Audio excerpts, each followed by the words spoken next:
Hi friends, welcome to my channel Vijitha's thoughts. ಇವತ್ತು ನಮ್ಮ ಜೋಡಿ ಒಂದು ವಿಶೇಷವಾದ ಒಂದು ಟಾಪಿಕ್ ಬಗ್ಗೆ ಬಂದಿದೆ. ಏನಂದರೆ ಹೌ ಟು ಸಕ್ಸಸ್. ಆ ಸಕ್ಸಸ್ಗೆ ಬೇಕಾದ ದಾರಿ ಏನು, ಸಕ್ಸಸ್ ಆದಮೇಲೆ ಏನು ಮಾಡಬೇಕು ಅನ್ನೋದನ್ನು ಹೇಳ್ತೀನಿ. There is a two principles. First ಏನು ಪ್ರಿನ್ಸಿಪಲ್ ಏನಂತ, ಫಸ್ಟು ನಾವು ಒಂದು ಸಕ್ಸಸ್ ಆಗೋವರೆಗೂ ನಾವು ಕಿವಿ ಮುಚ್ಕೊಂಡಿರಬೇಕು. ಸಕ್ಸಸ್ ಆದಮೇಲೆ ನಾವು ಬಾಯಿ ಮುಚ್ಕೊಂಡಿರಬೇಕು. That is the two principles. ಏನಿದೆ ಪ್ರಿನ್ಸಿಪಲ್ಸ್ ಅಂತಂದರೆ, ಇವಾಗ ನಾವು ಸಕ್ಸಸ್ ಆಗ್ತೀವಿ, ಏನೋ ಒಂದು ಕಾನ್ಸೆಪ್ಟ್ ಇಟ್ಕೊಂಡಿರ್ತೀವಿ, ಇದು ಟ್ರೈ ಮಾಡಬೇಕು, ಈ ಥರ ನಾವು ಅಚೀವ್ಮೆಂಟ್ ಮಾಡಬೇಕು ಅಂತ ಅಂದ್ಕೊಂಡಿರ್ತೀವಿ.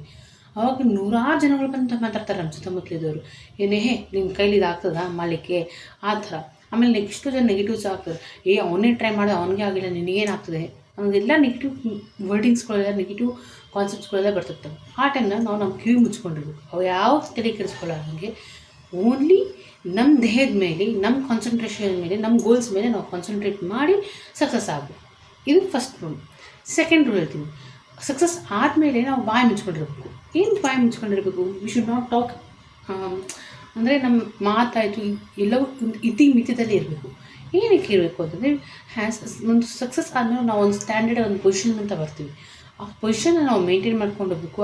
ಆಮೇಲೆ ನೆಕ್ಸ್ಟು ಆ ಪೊಸಿಷನಿಗೆ ಬಂದಮೇಲೆ ಕೂಡ ನಾವು ಡೆವಲಪ್ ಮಾಡ್ಕೊತ ಹೋಗಬೇಕು. ಆಮೇಲೆ ಸುತ್ತಮುತ್ತಲದವರು ನಮ್ಮನ್ನ ರೆಸ್ಪೆಕ್ಟ್ ಕೊಡ್ಕೊತ ಹೋಗಬೇಕು. ಅಂದರೆ ನಮ್ಮ ಮಾತಿನ ಮೇಲೆ ನಾವು ನಿಗಾ ಇಟ್ಕೊಂಡಿರ್ಬೇಕು.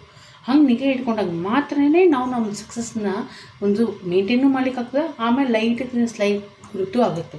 This is the two principles. ಏನು, ಸಕ್ಸಸ್ ಆಗೋವರೆಗೂ ಕಿವಿ ಮುಚ್ಕೊಂಡಿರಬೇಕು. ಸಕ್ಸಸ್ ಆದಮೇಲೆ we should talk with a limited words. Thank you. ಧನ್ಯವಾದಗಳು.